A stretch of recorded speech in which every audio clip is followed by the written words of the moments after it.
ಕೊಲೆಗಳು ಈ ದಕ್ಷಿಣ ಕನ್ನಡ ಜಿಲ್ಲೆಯಲ್ಲಿ ನಡೆದು ಹೋಯಿತು.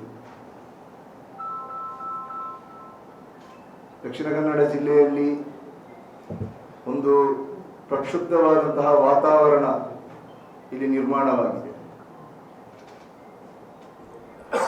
ಕಳೆದ 27ನೇ ತಾರೀಕಿನಲ್ಲಿ ಒಂದು ಅಮಾಯಕ ವ್ಯಕ್ತಿಯನ್ನು, ಅಶ್ರಫ್ನನ್ನು ಗುಂಪು ಹತ್ಯೆಯ ಮೂಲಕ ಸಂಘ ಪರಿವಾರಕ್ಕೆ ಸೇರಿದಂತಹ ಆ ಕಿರಾತಕರು ಹತ್ಯೆ ಮಾಡಿದ್ದಾರೆ.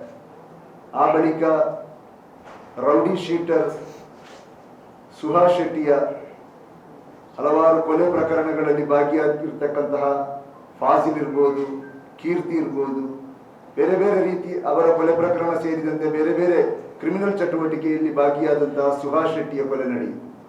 ಆ ನಂತರ ಈ ಸುಹಾಸ್ ಶೆಟ್ಟಿಯ ಕೊಲೆ ನಡೆದ ನಂತರ ಇಲ್ಲಿ ಸಾಮಾಜಿಕ ಜಾಲತಾಣಗಳಲ್ಲಿ ಪ್ರಚೋದನಕಾರಿಯಾದಂತಹ ಬರಹಗಳು ಹರಿದಾಡಲಿಕ್ಕೆ ಆರಂಭವಾಯಿತು.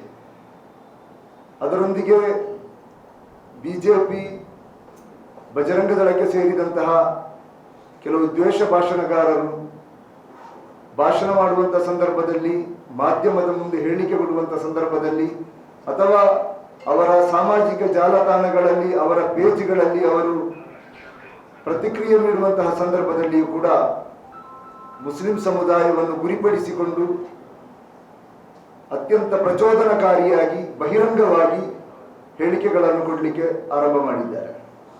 ಅದು ಎಲ್ಲಿಯವರೆಗೆ ಅಂತ ಹೇಳಿದರೆ, ಮುಸಲ್ಮಾನರೇ ಹೆಚ್ಚಿನ ಸಂಖ್ಯೆಯಲ್ಲಿ ಆರಿಸಿ ಗಳಿಸಿದಂತಹ ಕಾಂಗ್ರೆಸ್ ಸರ್ಕಾರ ಈ ರಾಜ್ಯದಲ್ಲಿ ಆಡಳಿತದಲ್ಲಿರುವಂತಹ ಸಂದರ್ಭದಲ್ಲಿಯೂ ಕೂಡ ಇಂತಹ ಘಟನೆಗಳು ಈ ಜಿಲ್ಲೆಯಲ್ಲಿ ನಡೀತಾ ಇರುವಾಗ ಇದರ ವಿರುದ್ಧ ನಾವು ಬಹಳಷ್ಟು ಸಂದರ್ಭದಲ್ಲಿ ಇಲ್ಲಿನ ಉನ್ನತ ಅಧಿಕಾರಿಗಳನ್ನು ಸಂಪರ್ಕಿಸಿ ಅಥವಾ ಫೋನ್ ಮೂಲಕ ಸಂಪರ್ಕಿಸಿ ಅವರಿಗೆ ಈ ಎಲ್ಲ ವಿಚಾರಗಳ ಗಂಭೀರತೆಯನ್ನು ಪದೇ ಪದೇ ನಾವು ಮನವರಿಕೆ ಮಾಡಿಕೊಡ್ತಾ ಇದ್ದೆವು. ಇಂತಹ ಘಟನೆಗಳು ದಕ್ಷಿಣ ಕನ್ನಡ ಜಿಲ್ಲೆಯಲ್ಲಿ ನಡೀತಾ ಇದೆ. ಪ್ರಚೋದನಕಾರಿಯಾಗಿ ಇನ್ನು ಯುವಕರನ್ನು ಈ ಸಂಘ ಪರಿವಾರ, ಬಜರಂಗ ದಳದ ನಾಯಕರು ಪ್ರಚೋದನೆ ಮಾಡ್ತಾ ಇದ್ದಾರೆ. ಇಲ್ಲಿ ಒಂದು ಭಯದ ವಾತಾವರಣ ಸೃಷ್ಟಿಯಾಗ್ತಾ ಇದೆ. ದಕ್ಷಿಣ ಕನ್ನಡ ಜಿಲ್ಲೆಯಲ್ಲಿ ಒಂದು ಅಘೋಷಿತವಾದಂತಹ ಕರ್ಫ್ಯೂ ತರ ಈ ಜಿಲ್ಲೆಯಲ್ಲಿ ಜನರು ಭಯದ ನೆರಳಿನಲ್ಲಿ ಬದುಕ್ತಾ ಇದ್ದಾರೆ. ನಾಳೆ ಏನಾಗ್ಬೋದು ಅಥವಾ ಇವತ್ತು ಏನಾಗ್ಬೋದು, ನಮ್ಮ ಮಕ್ಕಳು ಹೊರಗೆ ಹೋದವರು ಪುನಃ ಮನೆಗೆ ಬರ್ತಾರಂತ ಹೇಳುವಂತಹ ಭರವಸೆ ತಂದೆ ತಾಯಿಗಳಿಗಿಲ್ಲ. ಆದ್ರೆ ಇಲ್ಲಿ ಪೊಲೀಸರು ಒಂದು ಕಾಟಾಚಾರಕ್ಕೆ ಕೆಲವು FIRಗಳನ್ನು ಮಾಡಿದ್ದಾರೆ. ಆ FIRಗಳು ಕೇಳುವಾಗ ಹೇಳುವುದೇನು ಅಂತ ಹೇಳಿದ್ರೆ, ನಾವು 40 FIRಗಳನ್ನು ಮಾಡಿದ್ದೇವೆ, ನಾವು ಗ್ರಾಮಾಂತರ ವ್ಯಾಪ್ತಿಯಲ್ಲಿ 30 FIRಗಳನ್ನು ಮಾಡಿದ್ದೇವೆ. ಇಷ್ಟುವರೆಗೆ ಇಂತಹ ಒಂದು FIRಗಳಲ್ಲಿ ಆದಂತ ಇತಿಹಾಸ ಇಲ್ಲ. ಆದ್ರೆ ಇಲ್ಲಿ FIRಗಳು ಆದ ನಂತರ ಎಷ್ಟು ದ್ವೇಷ ಭಾಷಣಗಾರರನ್ನು, ಎಷ್ಟು ಪ್ರಚೋದನಕಾರಿಯಾಗಿ ಮಾತನಾಡುವವರನ್ನು ಬಂಧನ ಮಾಡಿ ಜೈಲಲ್ಲಿ ಕಳಿಸಲಿಕ್ಕೆ ಸಾಧ್ಯವಾಗಿದೆ. ಕೇವಲ ಬೆರಳೆಣಿಕೆ 2-3 ಬಂಧನ ಮಾಡಿದ್ದಾರೆ.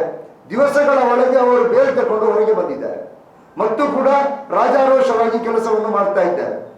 ಇದೇ ರೀತಿ ಮುಂದುವರಿದರೆ ಈ ಸಮಾಜದ ಪರಿಸ್ಥಿತಿ ಏನಾಗ್ಬೋದು? ದಕ್ಷಿಣ ಕನ್ನಡ ಜಿಲ್ಲೆಯಲ್ಲಿ ಅಭಿವೃದ್ಧಿ ಆಗ್ತಾ ಇಲ್ಲ. ದಕ್ಷಿಣ ಕನ್ನಡ ಜಿಲ್ಲೆಯಲ್ಲಿ ಏನು ಡೆವಲಪ್ಮೆಂಟ್ಗಳಾಗ್ತಾ ಇಲ್ಲ, ಬಂಡವಾಳ ಶಾಹಿಗಳು ಬರ್ತಾ ಇಲ್ಲ ಅಂತ ಚರ್ಚೆಗಳಾಗ್ತಾ ಇದೆ. ಒಂದು ಕಡೆಯಲ್ಲಿ ಇಲ್ಲಿನ DCM ರವರು ಹೇಳ್ತಾರೆ 7 ಗಂಟೆ ಆಗುವಾಗ ಜಿಲ್ಲೆ ಬಂದಾಗ್ತದೆ, ಆ ಜಿಲ್ಲೆಯನ್ನು ಅದಕ್ಕೆ ಬೇರೆ ಒಂದು ಯೋಜನೆಯನ್ನು ಹಾಕಿ ಆ ಜಿಲ್ಲೆಯನ್ನು ಸರಿ ಮಾಡಬೇಕು. ಹೀಗೆ ಹೋದ್ರೆ 7 ಗಂಟೆಗೆ ಅಲ್ಲ, ದಿನಪೂರ್ತಿ ಜಿಲ್ಲೆ ಬಂದಾಗುವಂತ ಒಂದು ಸಾಧ್ಯತೆ ಇದೆ. ಹಗಲು ಹೊತ್ತಲ್ಲಿ ಒಬ್ಬ ಅಮಾಯಕ, ದುಡಿದು ತಿನ್ನುವಂತಹ ಶ್ರಮಜೀವಿ, ಯಾವ ಸಂಘಟನೆಗಳಲ್ಲಿಯೂ ಇಲ್ಲದಂತಹ ವ್ಯಕ್ತಿ, ಯಾವ ಏನು ಕ್ರಿಮಿನಲ್ ಚಟುವಟಿಕೆಗಳಲ್ಲಿ ಕೂಡ ಭಾಗವಹಿಸಿದಂತಹ ಒಬ್ಬ ವ್ಯಕ್ತಿ, ಅವನಷ್ಟಕ್ಕೆ ಅವನು ದುಡಿದು ತಿನ್ನುವಂತಹ, ಅವನ ಕುಟುಂಬವನ್ನು ಸಲಹುವಂತಹ, ಅವನ ಹೆಂಡತಿ ಮಕ್ಕಳು, ತಂದೆ ತಾಯಿಯನ್ನು ಒಳಗೊಂಡಂತಹ ಒಂದು ಪುಟ್ಟ ಕುಟುಂಬದ ಜವಾಬ್ದಾರಿ ಹೊತ್ತುಕೊಂಡು ಕೆಲಸ ಮಾಡುವಂತಹ ಒಬ್ಬ ಶ್ರಮಜೀವಿ ಅಬ್ದುಲ್ ರಹಮಾನ್ ಅಂತ ಹೇಳುವಂತಹ ಈ ಒಂದು ಪಿಕಪ್ ಚಾಲಕನನ್ನು ಇವರು ವ್ಯವಸ್ಥಿತವಾಗಿ ಪ್ಲಾನ್ ಮಾಡಿಕೊಂಡು 10-15 ಮಂದಿಯ ತಂಡ ಮಾಡಿಕೊಂಡು ಪೊದೆಯಲ್ಲಿ ಅವಿತು ಕುಳಿತು ಇಂತಹ ಜಾಗದಲ್ಲಿ ಅವನು ವಾಹನದಲ್ಲಿ ಬರ್ತಾನೆ ಅಂತ ಹೇಳುವಂತಹ ಮಾಹಿತಿಯನ್ನು ಪಡ್ಕೊಂಡು ಅದೊಂದು ಪ್ಲಾನಿಂಗ್ ಆಗಿ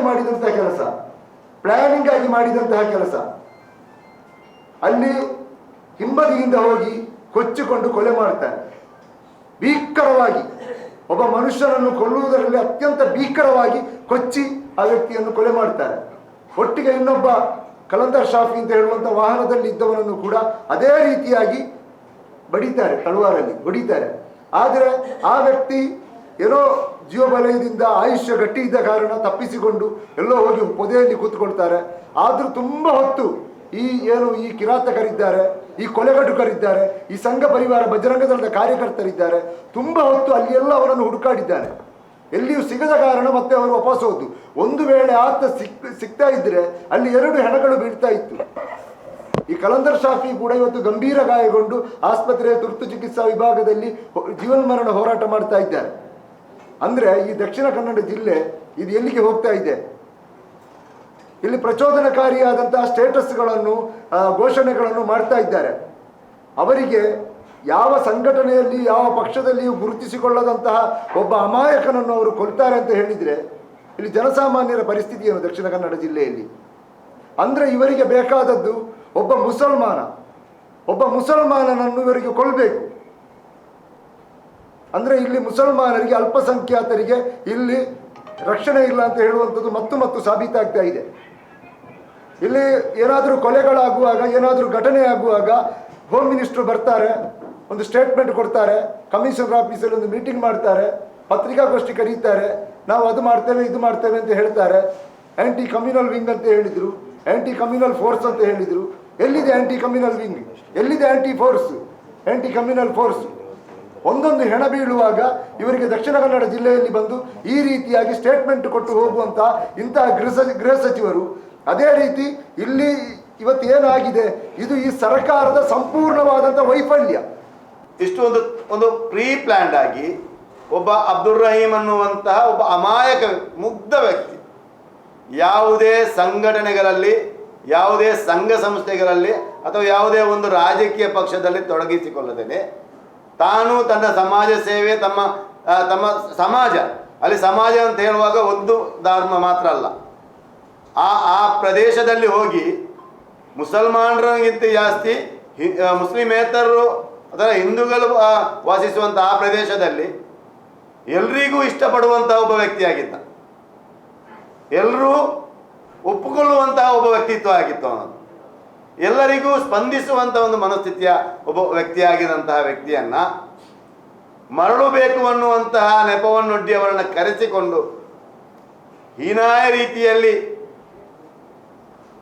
ಕ್ರೂರ ರೀತಿಯಲ್ಲಿ ಗುಂಪು ಹತ್ಯೆ ಮಾಡಿ ಅವರು ಹತ್ಯೆ ಮಾಡ್ತಾರಂತ ಹೇಳಿದರೆ ಇವರ ಮನಸ್ಥಿತಿಯನ್ನು ನಾವು ಅರ್ಥ ಮಾಡ್ತೇವೆ. ಭರತ್ ಕುಂಡೇಲ್ ಅನ್ನುವಂತಹ ಆ ಕೊಲೆಯ ಸೂತ್ರಧಾರನನ್ನು ಬಂಧಿಸಬೇಕು. ಅದರ ಜೊತೆಗೆ ಇದಕ್ಕೆ ಪ್ರಚೋದನೆ ಕೊಟ್ಟಂತಹ, ಈ ಕೊಲೆಗೆ ಪ್ರಚೋದನೆ ಕೊಟ್ಟಂತಹ, ಪ್ರಚೋದನೆ ಭಾಷಣ ಮಾಡಿ ಇವರನ್ನು ಮೋಟಿವೇಶನ್ ಮಾಡಿದಂತಹ ಶ್ರೀಕಾಂತ್ ಶೆಟ್ಟಿ ಮತ್ತು ಮೆಂಡನ್ರ ವಿರುದ್ಧವೂ ಕೂಡ ದೂರು ದಾಖಲಾಗಿ ಇವರನ್ನು ಕೂಡ ಆ ಕೊಲೆ ಕೇಸಿನಲ್ಲಿ ಸೇರಿಸಿ ಬಂಧನ ಮಾಡಿದರು. ಮತ್ತು ಈ ಜಿಲ್ಲೆಯ ಶಾಶ್ವತ ಶಾಂತಿ ಮತ್ತು ಸಾಮರಸ್ಯಕ್ಕೆ ಬೇಕಾದಂತಹ ಕಾರ್ಯಯೋಜನೆಯನ್ನು ಸರ್ಕಾರ ಹಾಕಬೇಕು. ಬರೇ ಇಲ್ಲಿ ಸ್ಟೇಟ್ಮೆಂಟ್ ಕೊಟ್ಟು ಇಲ್ಲಿ ಹೋದರೆ ಆಗಲಿಕ್ಕಿಲ್ಲ. ಅದನ್ನು ಕಾರ್ಯಪ್ರವೃತ್ತ ಮಾಡುವಂತಹ ನಿಟ್ಟಿನಲ್ಲಿ ಸರ್ಕಾರ ಮುತುವರ್ಜಿ ವಹಿಸಬೇಕು. ಯಾವುದೇ ಧರ್ಮದವನಾಗಿರಲಿ, ಯಾವುದೇ ಜಾತಿಯವನಾಗಿರಲಿ, ಜೀವಕ್ಕೆ ಬೆಲೆ ಇದೆ. ಇನ್ನಷ್ಟು ಇಲ್ಲಿ ಈ ರೀತಿಯ ಘಟನೆಗಳು ನಡೆಯದಂತೆ ಮುಂಜಾಗ್ರತಾ ಕ್ರಮವನ್ನು ವಹಿಸಿಕೊಳ್ಳಬೇಕು. ನಾವೇನು ಹೇಳಿದಂತ ಹೇಳಿದ್ರೆ, ಫಾಜಿಲ್ ಕೊಲೆಯಾದಂತಹ ಸಂದರ್ಭದಲ್ಲಿ, ಒಬ್ಬ ಅಮಾಯಕನನ್ನ ಕೊಲೆ ಮಾಡಿದಂತಹ ಸಂದರ್ಭದಲ್ಲಿ, ಕೈಕಟ್ಟಿ ಒಂದು ಅಂಗಡಿಯ ಮುಂದೆ ನಿಂತಿದ್ದವನ್ನ ಕೊಲೆ ಮಾಡಿದಂತಹ ಸಂದರ್ಭದಲ್ಲಿ ಇದೇ ಶರಣ್ ಪಂಪೇಲ್ ಹೇಳಿದ್ರು, ವೇದಿಕೆಯನ್ನು ಕಟ್ಟಿಕೊಂಡು ತುಮಕೂರಲ್ಲಿ ಭಾಷಣ ಮಾಡಿಕೊಂಡು, ನಾವು ಹಾಗೆ ಕೊಲ್ಲಿಲ್ಲ, ನಾವು ನಮ್ಮ ಹುಡುಗರು ಏನು ಮಾಡಿದ್ರು ಎಲ್ಲ ನೋಡ್ತಿರುವಾಗ ಅವರ ನಡುವೆ ಹೋಗಿ ಕೊಂದು ಹಾಕಿದ್ರು ಅಂತ ಹೇಳಿ ವೀರತ್ವವನ್ನು ಬೀಗಿದ್ರು ಅವರು. ಆ ವೀರತ್ವ ಏನು ಅವರು ಬೀಗಿದ್ರಲ್ಲ, ಅವರೇ ಏನು ಮಾಡಿದ್ದಾರೆ, ನಿನ್ನೆ ಪ್ರತಿಕಾರ ಅಂತ ಹೇಳುವಾಗ ಯಾವುದೋ ಒಂದು ಗುಡ್ಡೆಗೆ ಹೊಯ್ಗೆಯನ್ನು ಹಾಕಿಸ್ಲಿಕ್ಕೆ ಯಾರೂ ಇಲ್ಲದಂಥ ಸ್ಥಳಕ್ಕೆ ಇಬ್ಬರನ್ನ ಕರೆಸಿ 15 ಮಂದಿ ಕೂಡಿಕೊಂಡಿದ್ದಾರೆ. ಇದು ಎಲ್ಲಿಯ ವೀರತ್ವ ಅಂತ ಪ್ರಶ್ನೆ ಮಾಡಿದ್ದು. ನಾವು ಮಾಡುವುದಿಲ್ಲಲ್ಲ, ನಾವು ಮಾಡುವುದಿದ್ರೆ ಇಲ್ಲಿ ಪ್ರೆಸ್ ಮೀಟ್ ಮಾಡಬೇಕಾದ ಅಗತ್ಯ ಇರಲಿಲ್ಲಲ್ಲ. ನಾವು ಹೇಳಿದ್ದು ಕ್ಲಿಯರ್ ಆಗಿ ಹೇಳಿದ್ದೇವೆ, ನಿನ್ನೆಯೂ ಕೂಡ ಹೇಳಿದ್ದೇವೆ, ನಾವು ಪ್ರತೀಕಾರ ಮಾಡುವಂತಹ, ರಿಯಾಕ್ಟ್ ಮಾಡುವಂತಹ ಕೆಲಸಕ್ಕೆ ಹೋಗುವುದಿಲ್ಲ. ಅದಕ್ಕೆ ಇಲ್ಲಿ ಪೊಲೀಸ್ ಇಲಾಖೆ ಇದೆ, ಕಾನೂನು ವ್ಯವಸ್ಥೆ ಇದೆ, ಸಂವಿಧಾನ ಇದೆ. ಆ ರೀತಿ ನಾವು ಮಾಡುವುದಿದ್ರೆ ಇಷ್ಟು ಜೀವಗಳು ಹೋಗ್ತಾ ಇರಲಿಲ್ಲ.